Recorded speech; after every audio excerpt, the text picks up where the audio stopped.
Amazing. All right, guys, it is that time. Make some noise and welcome your host and moderator at Build, Ricky Camilleri, and today's guest, Dev Patel.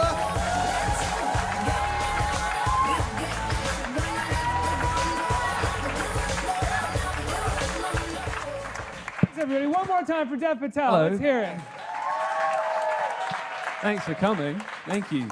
Dev, you are in so many good movies and TV shows. You are a part of so many great projects. Congratulations. Oh, thank you, man. Oh, Usually, I can Very go lucky. through someone's IMDb and be like, throw it away, great, throw it away, throw it away, throw it away, great. I just went through yours and it was like, great, great, great, no, great, there's great, a couple great. smelly ones there. Are there really? Yeah. I didn't really, maybe like the second, but like, no, there's some really amazing stuff there. Do you find yourself, do you feel like it's luck, or is it a lot of, you've just sort of had a certain kind of taste early on? I would say that a big portion of it is luck, but once you have an opportunity, I think hard work is the only thing that's going to keep you there, really. And I have been blessed. I've surrounded myself. My motto is just be around people that are better than you at what you do, because that's the way you're going to learn. So I've been lucky with these filmmakers and actors, and it's been cool so far. So how did that bring you to Lion? How did Lion come to you? It's this incredible true story of this guy, Saru, who, as we saw in the trailer just now, sort of goes back to find his parents or his mother in India after being separated from her after more than 20 years. How did this story come to you? Well, I'd read a news article about it really early on, and then I heard whispers of them turning it into a film in the industry, and I called up my agents. I was like, I've got to be a part of this journey. I was so enthralled by it, and I pestered them. I got in the room with the writer and the director. I knocked on his door, and they were in there with this whiteboard. They hadn't even begun writing the first act. They had all these Post-its on the wall. So this wasn't an audition or anything? No. And I'm like, hey, I'm Dev. And they're like, don't look at that. That's confidential right now. And they were like, look, we're really early on in this process, and you're going to have to audition. So I was like, okay, cool. And a couple months later, they came out with a script, and I was so enthralled by this journey. Being an Indian guy, journeys like this that are, soulful, are, full of pain and emotion, and it's based on a true story. They're really few and far between. So you've got to really fight for those ones. And well, there's very few sort of Western-made movies about India that take place in India at all. Yeah. So it's slim pickings. Great ones. Exactly. So I went in and I was doing this film with Jeremy Irons, and they called me and they're like, Garth wants to meet you, the director. And I'd been prepping this Indian accent, playing this period film about this Indian mathematician, and I was like, how am I going to get this Australian accent ready in a week to meet him? So I'm online watching all these videos and watching Australian MasterChef and everything. And that's who the accent got based off of? And I went in and auditioned. It was 6 hours we were in this room together. Whoa. And it was brutal, but very, very nourishing. Yeah. What did the 6-hour audition consist of? Well, first, like Garth, the director, he's just a really spiritually grounded kind of human being. So we sat down, we had tea, and then we spoke about this man's journey, this boy who kind of was left on the streets of India, torn away from his family, and then, he's locked on this train and hurtled across this vast country, and he has to survive for himself, in a land full of predators, and you go from that into a very internal kind of journey about identity, about a boy who's taken from India, adopted by a beautiful family, and is living a great life, but is shunned part of that history to survive, because that's the only way he can do it. And these emotions of his mother and his brother start to surface and haunt him. And so we looked at these pictures of the family, and I was looking at them, and then we went in and did every scene. And by the end of it, after 5.5 hours, he's like, before you go, I just want you to do one thing. You don't have to do it. And I was like, okay, I'm going to have to do this, obviously. It's like a casting couch? Yeah. And he was like, I want you to roar. And I was like, roar? And he's like, yeah, I just want you to scream. I want you to let go of all this pain that the character's been holding, and I want you to just lose it. And it was his process of seeing if I was willing to go there and fully expose myself. And, I've just met Garth, and I was like, okay. And he goes, I'm going to put on some music. And he goes to the laptop and plays this song. And it was a song that I was listening to on the way to the audition. What's that? It's actually from this film Waltz with Bashir, and it's a piece of the score by Max Richter, and he played that exact same piece, and it was like this kind of serendipitous moment. Wow. And the tears just came, and I was screaming like a madman in the room. And yeah, he's like, "Okay, thank you. We'll be in touch." I'm like, "Okay, thanks, man." And I left. And Well, let's continue talking about Lion, but first, let's talk about the life of an actor, because that is, what was that like to have to do that? And I can't imagine, obviously that's an abnormal thing, or not something that happens all the time to have to do an audition, but that is an incredibly vulnerable place to put yourself in with a stranger for the purpose of getting this role. What does that feel like? I mean, I was lucky in this case, because a lot of the time you feel objectified by directors. They're there judging you, and you feel like you're really put on a chopping block. But with Garth, he's different, because he gives a piece of himself to you. He'll talk about his past, his family, and you really feel like he's in the trenches. I had a similar kind of reaction to Danny Boyle when I did Slumdog. When he's explaining a scene to you, his hands are shaking and his hair's standing up, and you start to see his eyes well up. And you're just like, God, if I can't do it for myself, I'm going to do it for you, because you're giving me so much energy. And that's what it was like. But, auditions are just part and parcel of what we do. And the good sort ones. Of easy to get past any kind of self-consciousness that would. I know. I hate it. I'm terrible at auditioning. And that song and just what happened with the energies in the room, I lucked out in that case. But they're very awkward, because you're having to open up your soul and go somewhere very intimate, and all the good ones you have to fight for. So, to expose that and find the truth in such a clinical environment is very difficult. So you signed on to do this movie. Did you go meet Saru? Yeah. So Well, actually, the last scene in the film, which I won't give away if anyone hasn't seen it, is the first thing I shot. So that was very difficult, and I hadn't met the family because that was in India. And when we went to Australia to shoot that portion, that's when we were filming 5 minutes away from where the family lived. So me and Saru had breakfast, and I'd been prepping for this role for 8 months. I had to grow my hair and go to the gym and change my voice and all that. And we just instantly connected. I felt like I'd known this guy for a long time, and it was baffling, because everything from the eggs I'd ordered to the T-shirt I was wearing to the music we listened to on the car, he remembers. He's got this incredible photographic memory. We just spoke about this concept of astral travel, not to get too hippie with you guys, but I was like, how did you remember as a 6, 7-year-old child these parts of your past so viscerally? He wasn't educated, so he couldn't speak the local dialect, and he didn't know his mother's name. He used to just call her Ami, which is mum. And it's a testament to the love, really, that his mother gave him, but he could remember everything, the dam that he bathed in with his brother, the forest he used to play in, all these, the water tower at the train station he got lost at. And he goes, every night when I first moved to Australia, I would go to bed in this new bedroom, with a poster on the wall, and my mother had put a poster of the world on the wall, world map. And I'd look at it, and she goes, "That's India, that's where you're from." And he would go to sleep, and he felt like his heart started to race really fast.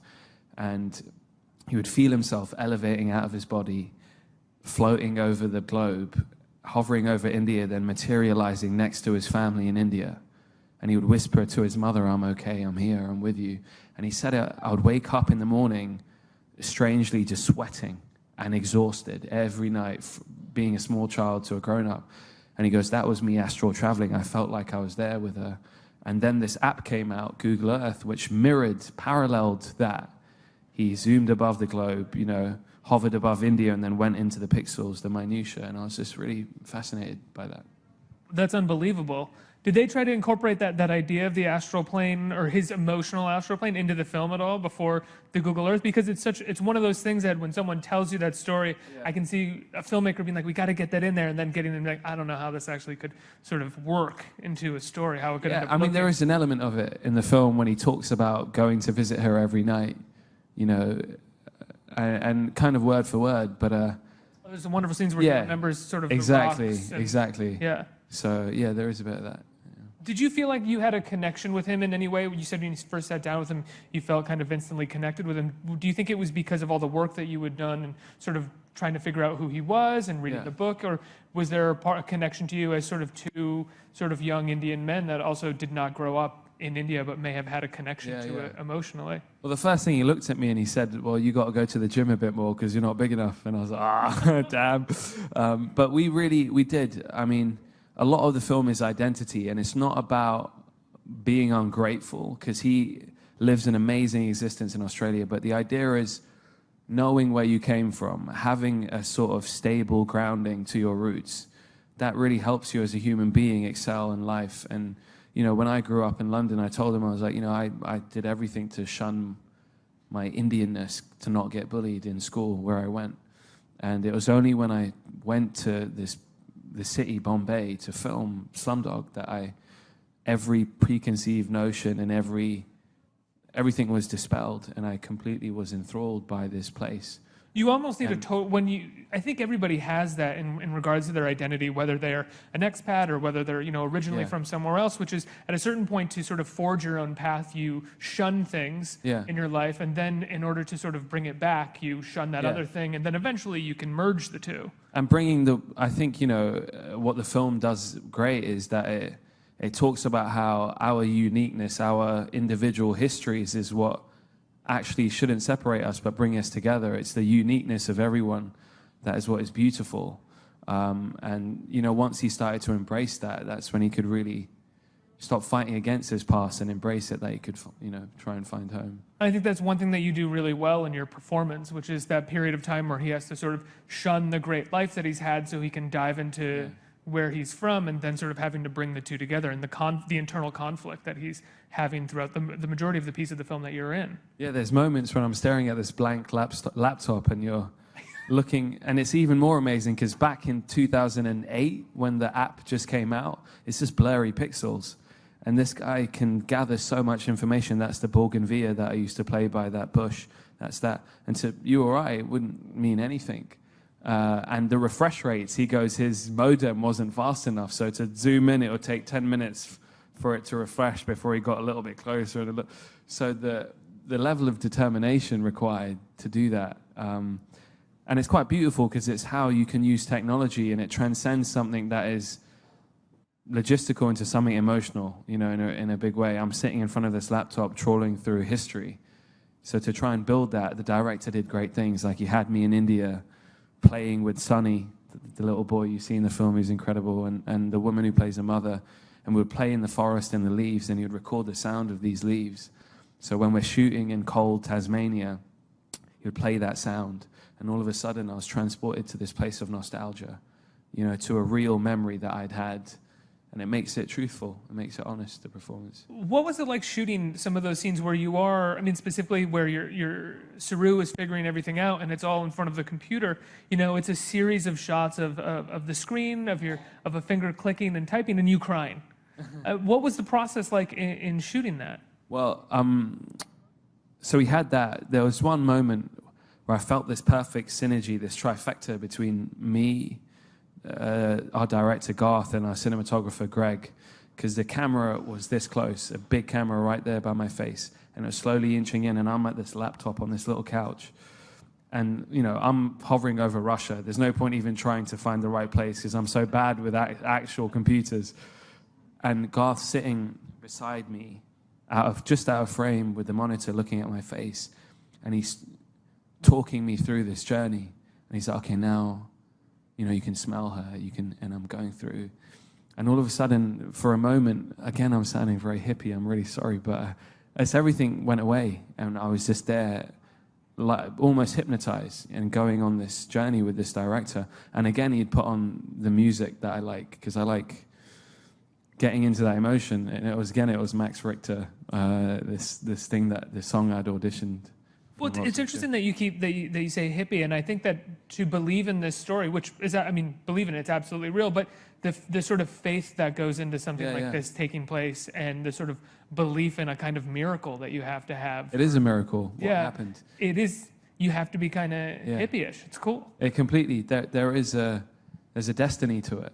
And when I went to India and I met Saru's mother, the Indian mother, I don't speak Hindi, and I was there with Priyanka, who plays her in the film, and she traveled down from another part of India to meet us, and we just sat there and we all held hands and cried, and it was, that moment, me and my co-star looked at each other and were like, all right, we got to do this, like this scene coming up, we've really got to dig deeper than we ever had, it's got to come from the gut, and it's special because, we're portraying people that are living, they're continuing to evolve, these relationships are delicate, and there's a sacredness that goes into that. How has Saru responded to the film? So I was told by the Australian producers, because they had filmed it for them in a private screening in Australia, and all of the family, like Saru had seen it first, and he was like, okay, it's cool, you can let mum and dad watch it. So the mum and dad, Sue and John, were in the middle of the theater. Saru was in the corner stressing, and his brother Mantosh was in the other end, and they were all watching this film. And when the lights went up and they looked through the projection box, the director and the producer, they were all together holding hands. And they were there for half an hour, just like this. And the director had to slowly enter the room and talk to them. And it really is an anthem of love and unification and family. So, to see their story personified like that, I think it must have been really, really emotional. Is it difficult for you as an actor to take on a project that has so much basis in reality and so much, and it's kind of such a fragile story in regards to the people that you're portraying? Yeah, I told him, I was like, look, I don't look like you, but I will kill myself. I'll break my back to make sure that I do justice to your journey, and I'll catch. He was really mad that you were a bodybuilder? No, but to capture someone's essence is what's important. Mimicry is boring. You don't want to go and watch that.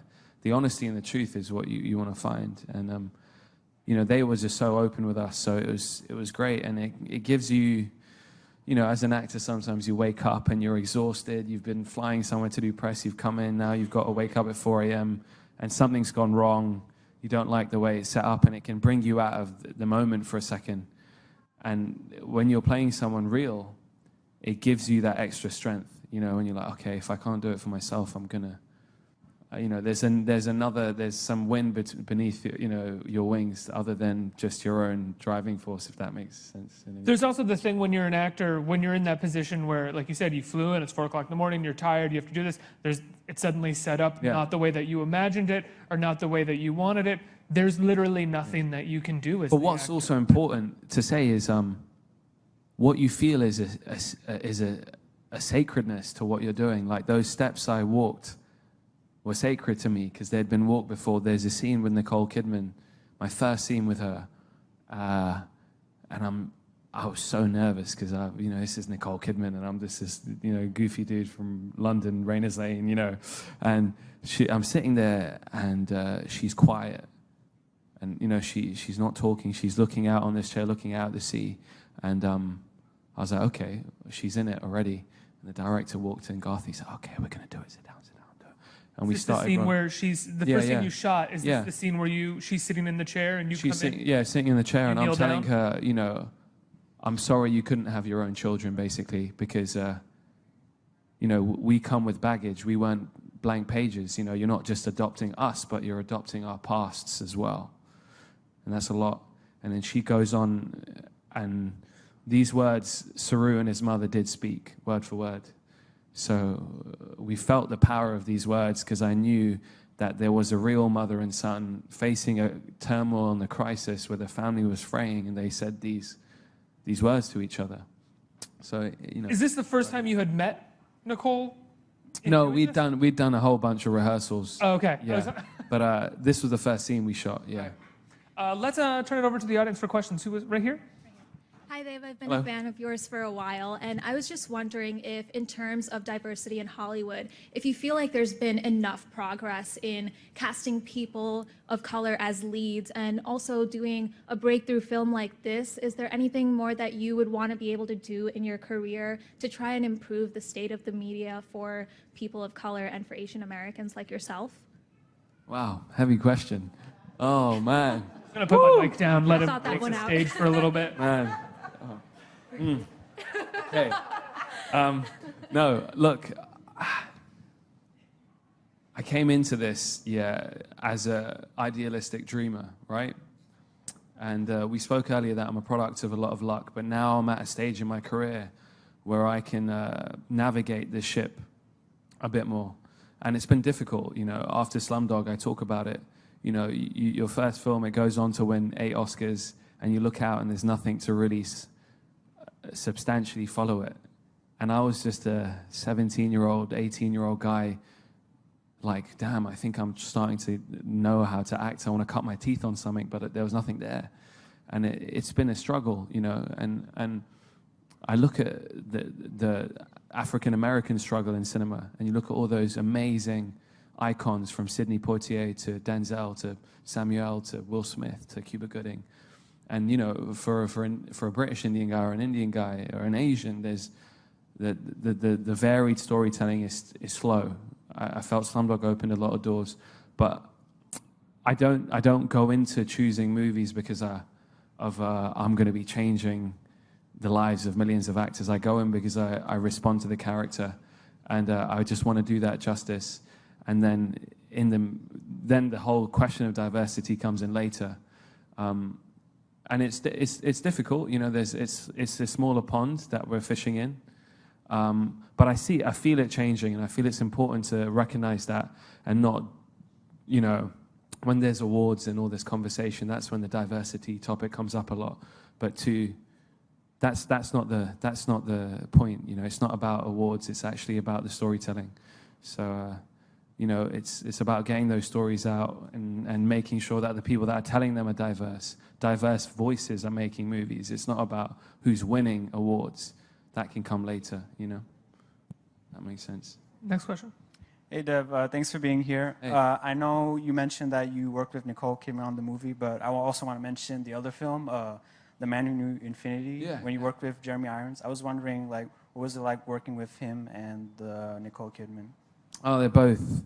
I mean, Jeremy Irons is a titan. He's won an Oscar, an Emmy, everything. Tony's conquered everything. And that film was really precious to me because it was about this Indian mathematician, and the director spent 10 years trying to get it off the ground.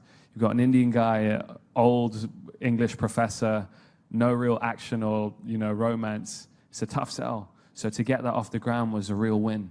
And when Jeremy came on, because I'd helped work on the script with the writer, it was amazing. And it's a story about friendship, and Jeremy's just, he's so aware of filmmaking as a whole. I come in and I was nervous about my accent, about the way I looked, and he comes in and he's like, is it, what season are we in? Okay, I think we should frost the windows. Yeah, get costume in to put some jackets and put the fire on there. And he's looking at it as a picture as a whole. Let's get some smudges on the chalkboard so it looks like we've been working for 3 hours. And that was really amazing. I mean, he's an amazing technician like Nicole. They're technically just amazing, but and also they're curious. That's what I've learned. They remain curious, constantly asking questions. I think we have time for one more question right here. Hi, Deb. Hello. I just want to. I've seen the movie, and it's a three-hanky job, which they don't understand here. And I've lived in India, so I was so drawn by it. I know you said you just now you don't speak Hindi. Does Bollywood call you? Does that call to you at all? Once in a while, I'll get a couple of offers here or there, but I don't look down upon it. I think it's great. They're churning out more films than Hollywood is, but for me personally, I think I want to represent something different in my career. I'm a guy that grew up in London watching Bruce Lee and Jim Carrey. And I want to be able to step into a realism and a different kind of cinema and do something that not a lot of people are doing. So it answers the first question in a way, actually, in a long way around. But there's not a lot of representation, and it's a niche market. So I'm trying my best not to go out there and join the pack and do the usual thing. You said that with the Man Who Knew Infinity, you worked with the scriptwriter a little bit on the project? Yeah. Because it was very mathematically dense, and I'm terrible with maths. So I was like, we should make this about two human beings, a man from the middle of India who's very spiritual, and an atheist from London who's a stiff-collared kind of mentor who becomes a father figure, a bad father figure to this young man. And it's about them trying to understand each other's ideologies and art. And it's cool, yeah. Well, I guess since you found these projects post Slumdog where you could kind of cut your teeth, like The Newsroom, which I would imagine as an actor is like a real sort of teeth-cutting experience. It's just like, it seems like really challenging work for an actor. Are you reaching a point where you kind of want to work with writers and develop your own projects from start to finish? 100%. I'm working on some now. It's really important, I think, you know. And it's amazing to start at the grassroots instead of coming in at the end and putting the finishing touches to a story. To be able to build it from the ground is the dream. Yeah. Well, Dev, you accomplished the dream with Lion. It's really amazing. Congratulations. Thanks. It's in theaters in New York and LA right now. When is it going to be across the country? I don't know. Lion is in theaters right now. Dev Patel, thanks so much for being here.